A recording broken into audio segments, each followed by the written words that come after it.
The year is 274. Humanity has spread across the stars like a persistent weed in a garden of cosmic wonders.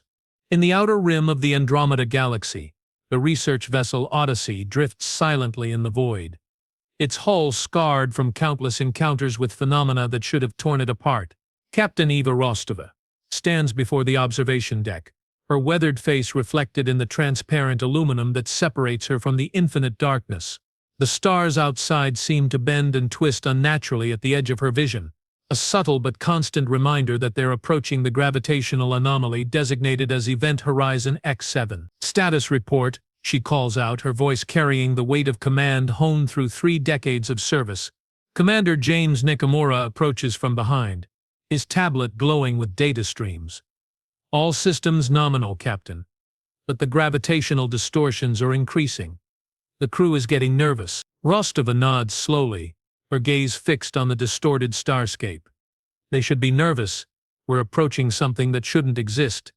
A stable black hole with an accretion disk that defies our understanding of physics. Unbeknownst to the human crew, they are being watched, far beyond their detection capabilities. The alien vessel Kuster maintains position in a pocket of folded space. Its occupants, the Xylar, have observed humanity for decades, cataloging their expansion with growing concern. Report. Gothar clicks through multiple vocal membranes, its elongated fingers dancing across a crystalline interface. The humans approach the anomaly, responds Kafira, her bioluminescent skin pulsing with concern. Their vessel shows signs of previous damage, yet they persist. Thar turns its multifaceted eyes toward the viewing portal. Their resilience is unprecedented for a species from a Class 12 Deathworld. Most civilizations would have collapsed after encountering half the adversities they've survived, yet they advance, Corsair notes. Their technological development is erratic, almost chaotic. They seem to thrive on the brink of destruction. Back aboard the Odyssey, Chief Engineer Hassan Al-Jamil works frantically in the engine room, sweat beading on his brow as he reroutes power through failing conduits. Captain, we're experiencing fluctuations in the quantum drive, he reports through his communicator. The gravitational distortions are affecting our systems in ways I've never seen before. Can we maintain position, Hassan?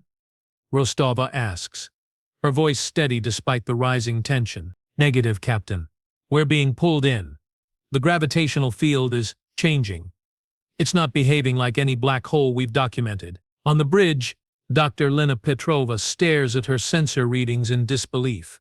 Captain, I'm detecting energy signatures within the accretion disk that shouldn't be possible.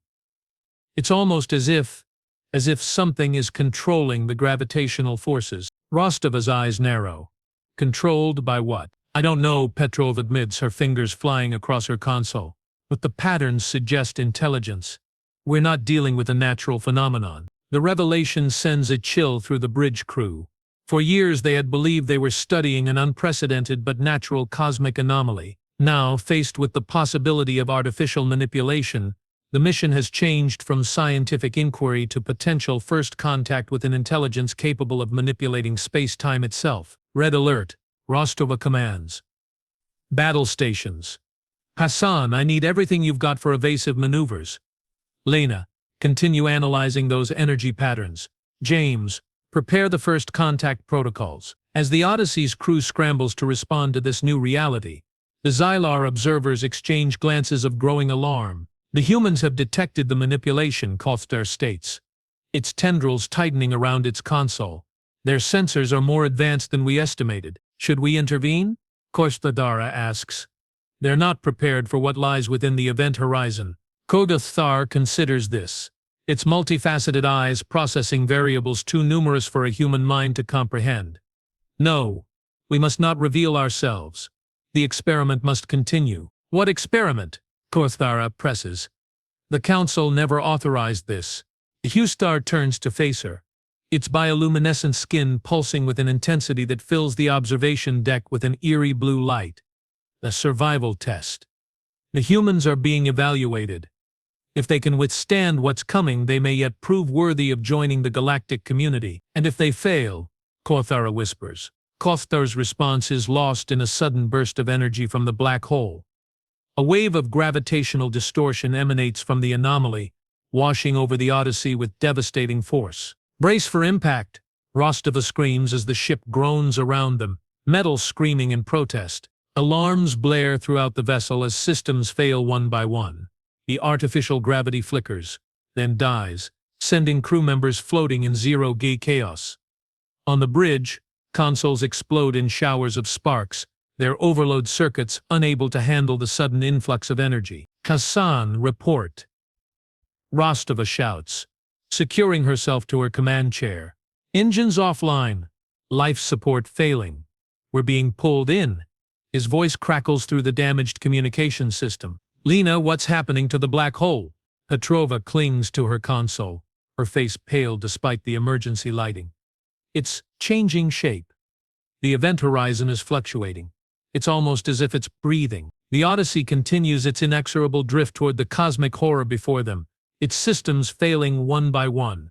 The crew's training kicks in, their professionalism a thin veneer over the primal fear that grips them all. On the Xylar vessel, Thar watches with what might be interpreted as fascination. "The test has begun," it announces.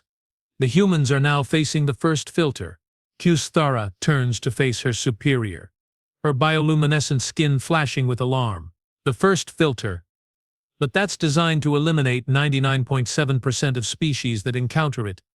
The humans can't possibly survive." Thar's tendrils twitch in what might be the equivalent of a human shrug. "Perhaps not, but their resilience has surprised us before. Continue observation. Record everything." Back aboard the dying Odyssey, Rostova makes a decision that will determine the fate of her crew. "Abandon ship," she announces, her voice carrying through the chaos. "All hands to the escape pods." "That's an order." Nakamura turns to her, his eyes wide with disbelief.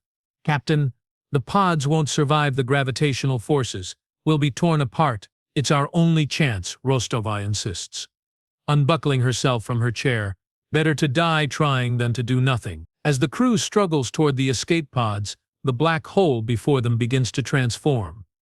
The event horizon ripples like water, and from its depths emerges something impossible, a structure of impossible geometry, defying the laws of physics as humanity understands them. "What is that?" Petrova whispers, her scientific curiosity momentarily overriding her terror. "I don't know," Rostova admits. "But I think we were right. This isn't natural." As if in response to her words, a beam of energy erupts from the structure within the black hole, striking the Odyssey with surgical precision. The ship groans, its remaining systems failing in a cascade of destruction. "We're hit," Nakamura shouts, pulling Rostova toward the nearest escape pod. "We need to go now." The last thing Rostova sees before the pod door closes is the impossible structure within the black hole pulsing with an intelligence that spans eons. Then the pod launches, hurtling into the gravitational maelstrom alongside dozens of others, each carrying human souls into the unknown. The Xylar observers watch in silence as the human escape pods are drawn into the black hole, disappearing from normal space one by one. "The first filter is complete," Thar announces. "Now we wait." Kadana turns to face her superior, her bioluminescent skin pulsing with a mixture of awe and horror. "Wait for what?" Thar's response is cut short by an alert from their sensors. Something is emerging from the black hole. Something that shouldn't be possible. "By the cosmic void," Thara whispers, "one of the escape pods. It's coming out." The impossible becomes reality as a single human escape pod emerges from the black hole, battered but intact, its hull glowing with residual energy from whatever it has just experienced. On the Xylar vessel, stunned silence fills the observation deck. The test was designed to eliminate all who entered the black hole. No one was supposed to survive. The humans, Star breathes, its tendrils trembling with a mixture of fear and fascination. "They've survived the first filter." Dara turns to face the viewing portal, her multifaceted eyes fixed on the lone escape pod drifting in the void. "What do we do now?" Thar considers this for a long moment, its bioluminescent skin pulsing with the weight of a decision that could alter the course of galactic history. "We continue to observe," it finally states. "The experiment has just begun." The escape pod tumbles through space, its systems barely functioning. Inside, Dr. Lena Petrova regains consciousness, her head throbbing from the impact. Beside her, Captain Eva Rostova is still unconscious, her brow furrowed even in sleep. "Lena? Are you awake?" The voice comes from the pod's small communication screen, where Commander James Nakamura's face appears, distorted by static. "James? What happened? Where are we?" Petrova asks, struggling to sit up in the cramped space. "We made it out," Nakamura reports, his voice strained. "Some of us, at least. I'm counting 12 escape pods that emerged from the anomaly. The others, they didn't make it." Petrova looks around the pod, taking stock of their situation. "How? The gravitational forces should have torn us apart." "I don't know," Nakamura admits. "Something happened inside the black hole. The pod's sensors recorded it, but most of the data is corrupted. Whatever we experienced, it defies our understanding of physics." As if in response to his words, Rostova stirs, her eyes fluttering open. "Report," she demands, immediately assuming command despite her disorientation. "Captain, we're alive," Petrova says, helping her sit up. 12 pods made it through, including ours. The Odyssey is gone." Rostova processes this information, her expression unreadable. "Casualties?" "Unknown," Nakamura replies. "We're trying to establish communication with the other pods, but the systems are damaged. We're essentially blind out here." Far beyond their detection capabilities, the Xylar observers debate their next course of action. The humans have survived the first filter, Kodar announces to the Xylar Council via quantum communication. "Their resilience exceeds our projections." The response comes from Counselor Karl Thol, its image flickering on the crystalline interface. "Impossible. The first filter eliminates all who enter. The probability of survival is statistically zero, yet they survived," Kor Zustar insists. 12 escape pods emerged from the anomaly. "We're observing them now." Counselor Kirstall's multifaceted eyes narrow. "This changes everything. The experiment must be terminated. The humans cannot be allowed to advance." "The experiment cannot be terminated," Kirstall counters. "The second filter has already been initiated. We've lost control of the process." A moment of silence passes between the Xylar, filled with the weight of this revelation. "The humans are more dangerous than we anticipated," Counselor Kastal finally states. "Proceed with caution. Record everything. Do not reveal yourselves under any circumstances." The communication ends, leaving Quad Kuthar and Kuthar to face the consequences of their experiment. "What is the second filter?" Kuthara asks, her bioluminescent skin pulsing with concern. Kirain de Air turns to face her, its tendrils twitching with what might be interpreted as anxiety. "The survivors of the first filter are now scattered across space-time. Each pod has been sent to a different reality, a different version of their universe." Kizithara's eyes widen in horror. "You've fractured their timeline? Separated them from each other?" "It wasn't intentional," Kalstar admits. "The black hole anomaly is a nexus point, a gateway between parallel realities. The humans' passage through it has triggered a cascade effect, sending each pod to a different version of their universe." Back in the escape pod, Rostova, Petrova, and Nakamura struggle to understand their new reality. "Captain, I'm getting sensor readings that don't make sense," Petrova reports, her fingers flying across the pod's damaged console. "The star charts, they're wrong. The constellations don't match anything in our database." Nakamura peers over her shoulder, his expression grim. "That's not all. Long-range sensors are detecting what appears to be Earth, but it's not our Earth." Rostova joins them at the console, her eyes narrowing as she studies the readings. "Explain." "The planet's mass and orbital characteristics match Earth," Petrova explains.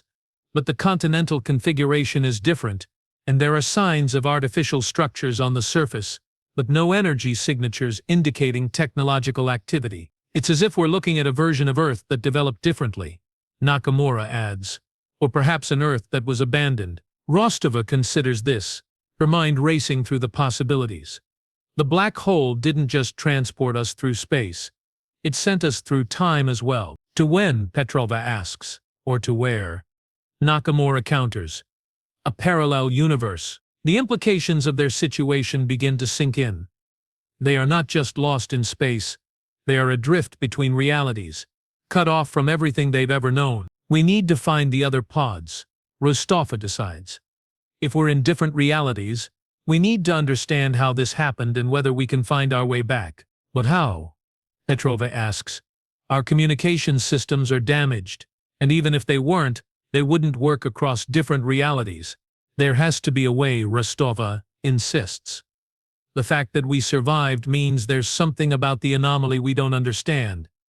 Something we can replicate. As if in response to her words, the pod's systems suddenly flicker to life, displaying a message in a language none of them recognize. What is that? Nakamura asks, studying the alien script. It's not just a language, Petrova realizes, her eyes widening with understanding. It's mathematics. A universal language. She works frantically translating the alien symbols into concepts she can understand. It's a map, not of space, but of realities. A guide to the multiverse. Rostova leans closer, her expression intense. Can you use it? Can you find the other pods? I think so, Petrova replies, her fingers dancing across the console. The message seems to be interactive. It's responding to my inputs. As she works, the pod begins to change around them. The walls shimmer, becoming transparent, revealing a view of space that defies comprehension. Stars and galaxies swirl in patterns that bend the mind, their light bending in ways that shouldn't be possible. What's happening? Nakamura asks, shielding his eyes from the impossible sight. We're crossing between realities, Petrova explains, her voice filled with awe. The message is guiding us, showing us the way. The view outside the pod shifts again, resolving into a new starfield, one that matches none of their charts but feels strangely familiar. I think we're getting closer to one of the other pods, Petrova announces. The signal is weak, but it's there. As they continue their journey through the multiverse, the Xalar observers watch in growing alarm. The humans are navigating the between spaces, Kuzal reports to the council. They're using the first filter's own mechanisms to traverse the multiverse. Counselor Kazdal's image flickers with agitation. This is unacceptable. The experiment has failed. The humans must be contained before they discover the truth. What truth? Korstathar asks. The truth of their origin, Counselor Kothal replies. The truth of why they were allowed to expand in the first place. Before Kostar can respond, an alarm sounds on their vessel. We've detected unauthorized energy signatures, Kothar reports. The humans aren't the only ones who've noticed the anomaly.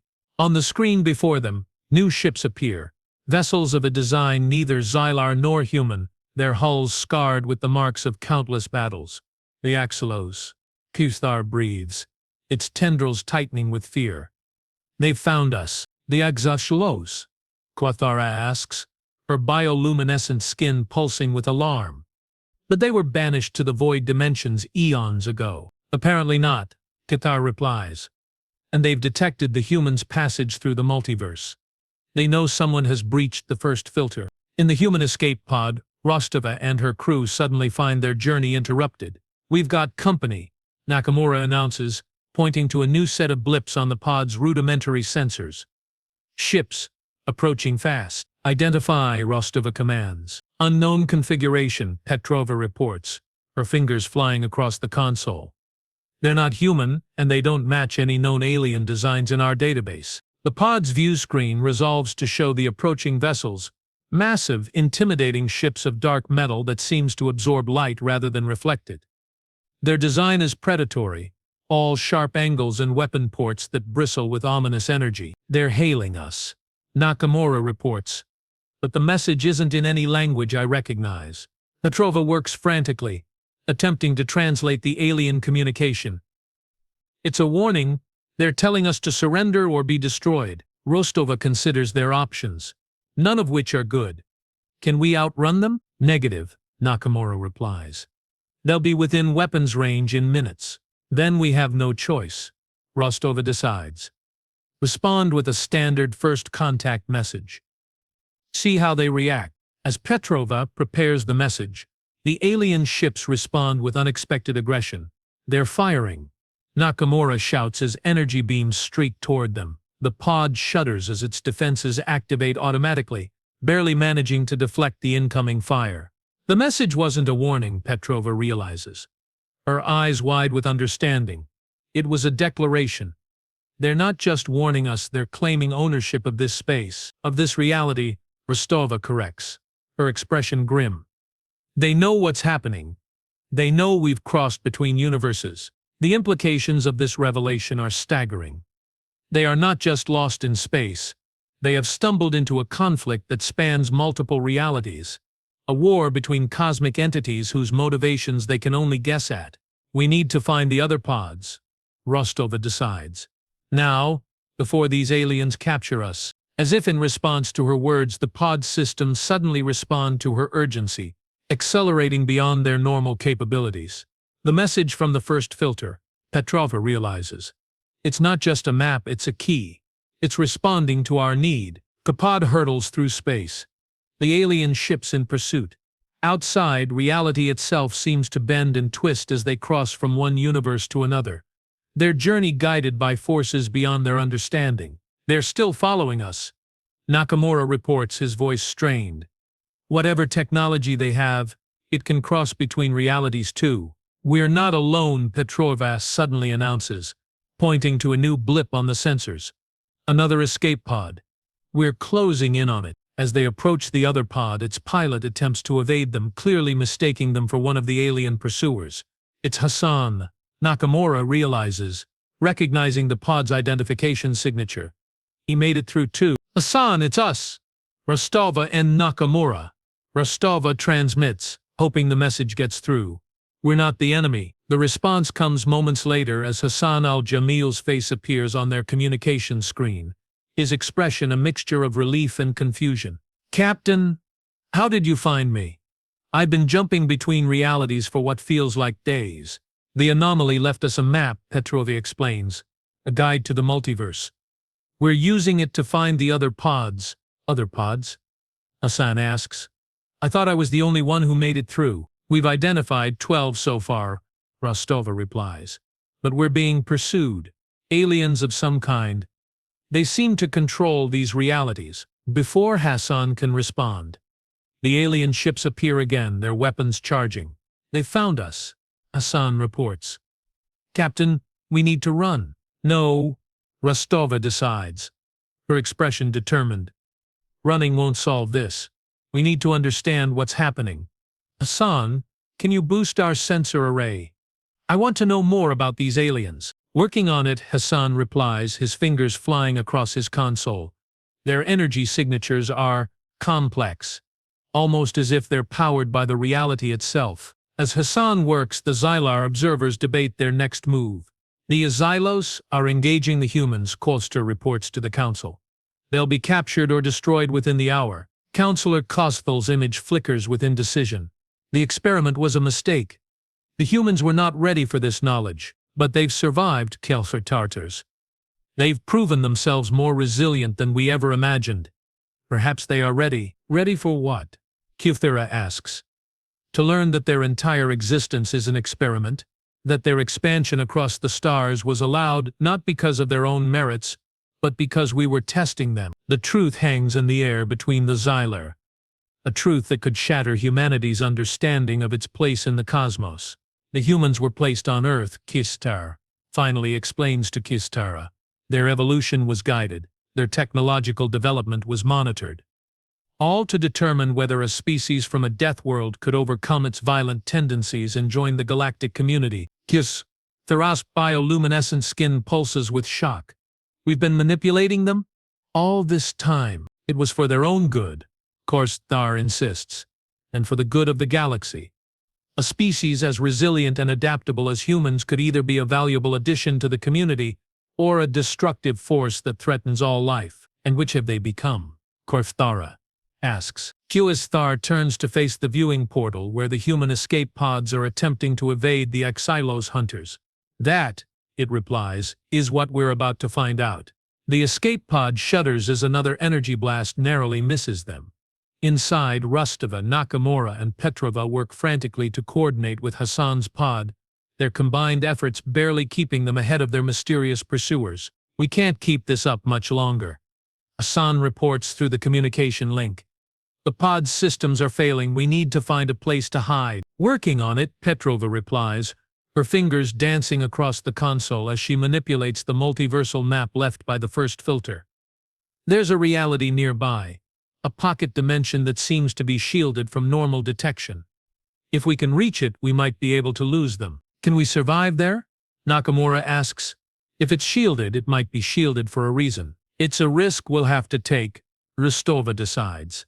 Hassan, follow our lead. Petrova, take us in. As the pods change course, the alien ships respond with surprising agility, anticipating their movement. They're predicting our jumps, Hassan realizes. However, we're navigating between realities, they're doing it too. Then we need to change tactics, Rostova decides. Petrova, find us the most unstable reality you can. Something chaotic, unpredictable. If we can't outrun them, we'll outsmart them. Petrova's eyes widen at the suggestion. Captain, the risks are acceptable. Rostova interrupts. We're not surviving by being cautious. As Petrova inputs the new coordinates, the pods plunge into a reality that defies comprehension. A universe where the laws of physics seem to fluctuate randomly, where time flows in inconsistent patterns, where space itself folds and unfolds in impossible ways. We've lost them, Hassan reports, his voice filled with disbelief. They're not following us into this reality. Probably can't survive here, Nakamura theorizes. Whatever their technology, it has limits. The relief is short-lived as their pods begin to malfunction in the chaotic environment. We can't stay here either, Petrova warns. The pods aren't designed for this level of reality instability. Then we find a middle ground, Rostova decides. A reality that's stable enough for us to survive, but chaotic enough to confuse our pursuers. As Petrova searches for such a reality, the pods suddenly lurch, caught in an unexpected gravitational anomaly. What was that? Hassan asks. I don't know, Petrova admits, her fingers flying across the console.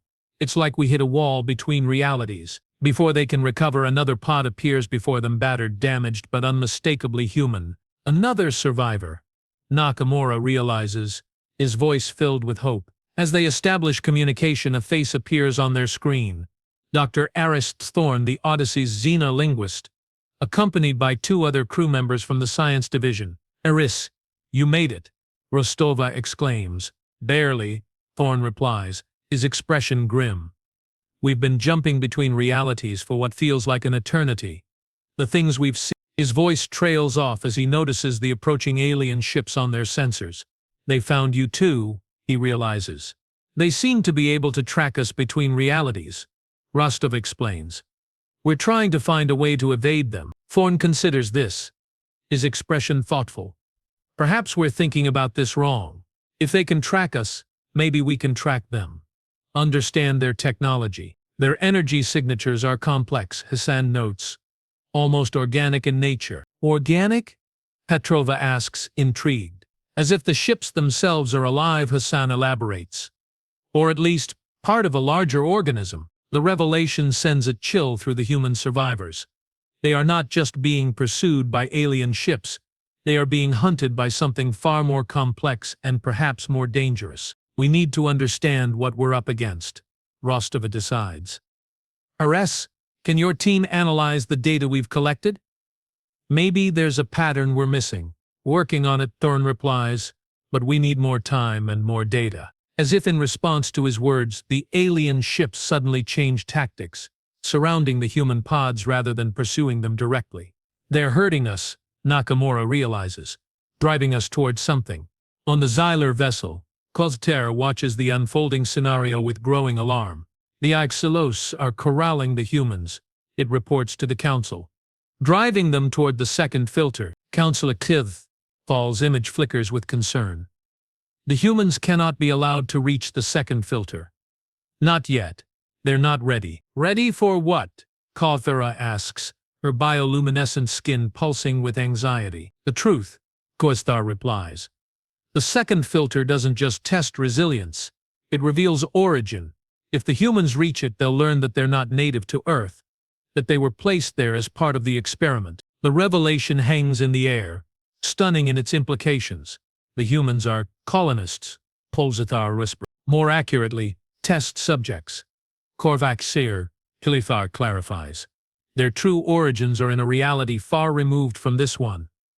A reality that was destroyed eons ago in a conflict that makes the current war between the Zalar and Zalos seem minor by comparison. Kuanthara processes this information, her multifaceted eyes wide with understanding.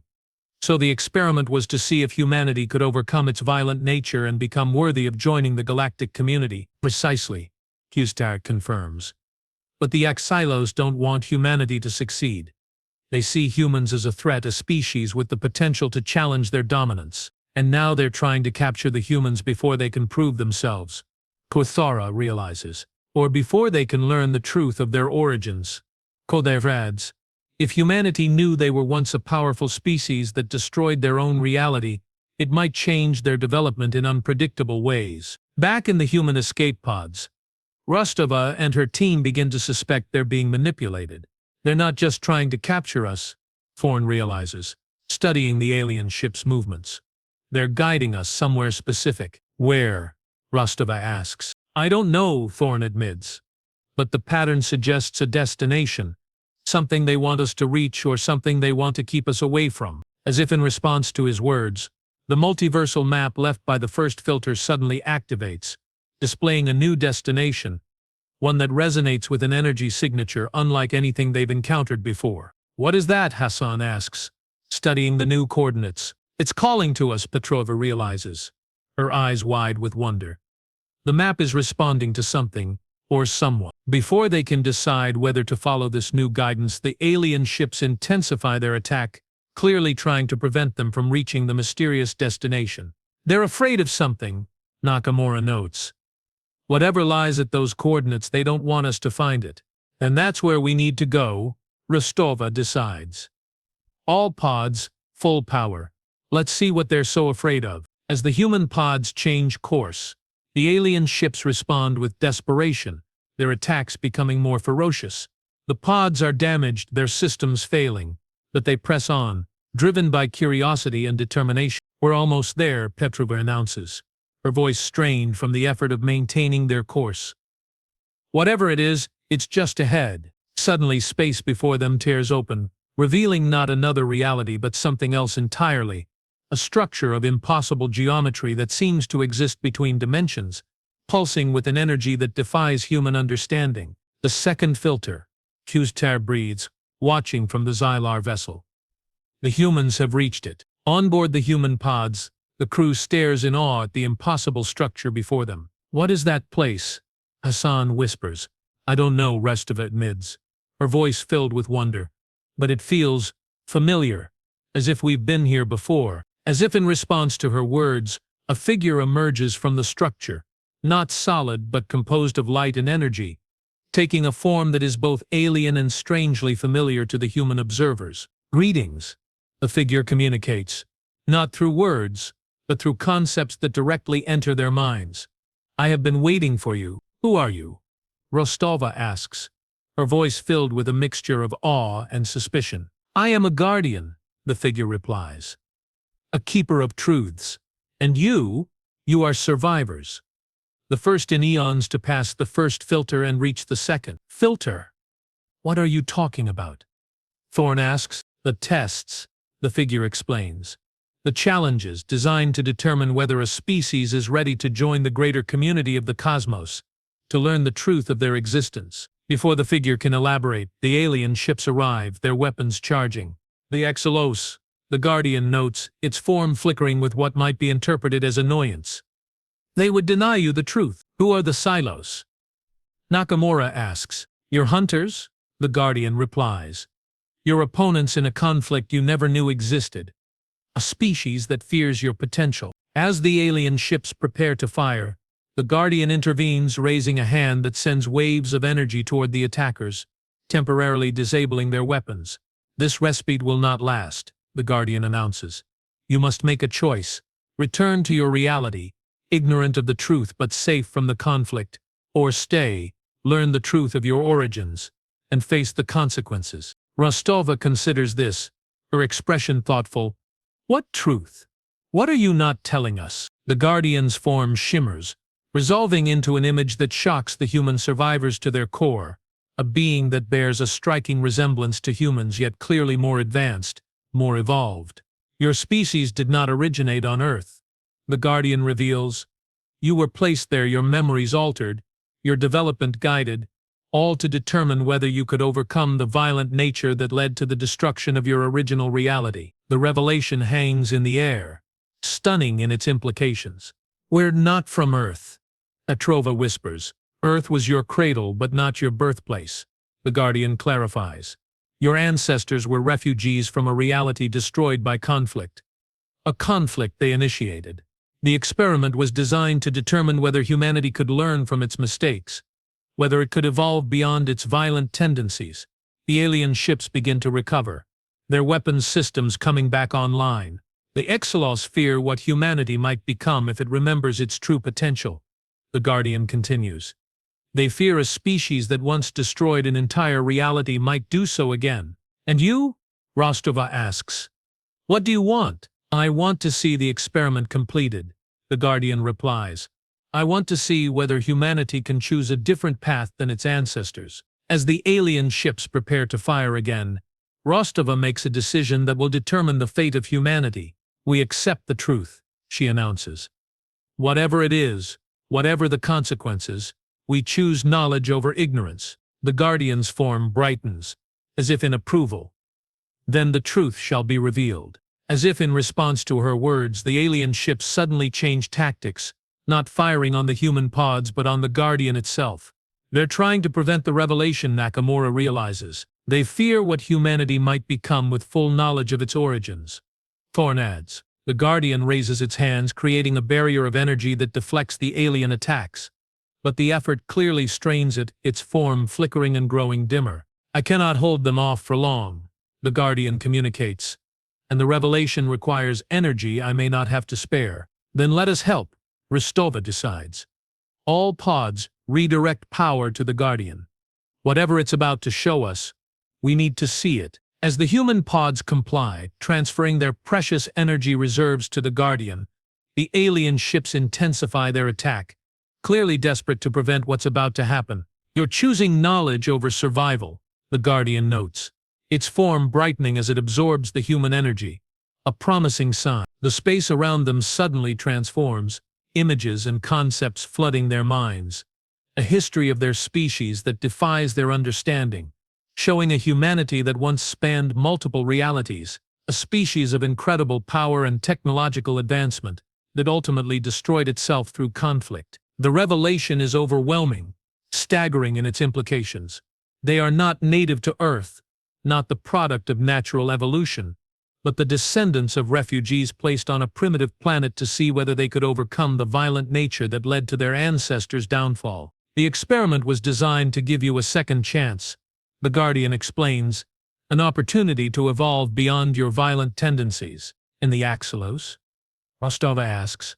Opponents in the ancient conflict that destroyed your original reality, the Guardian replies.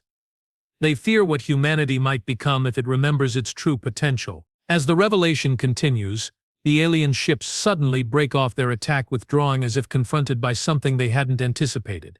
They're retreating, Hassan notes, his voice filled with disbelief. Not retreating, the Guardian corrects. Regrouping.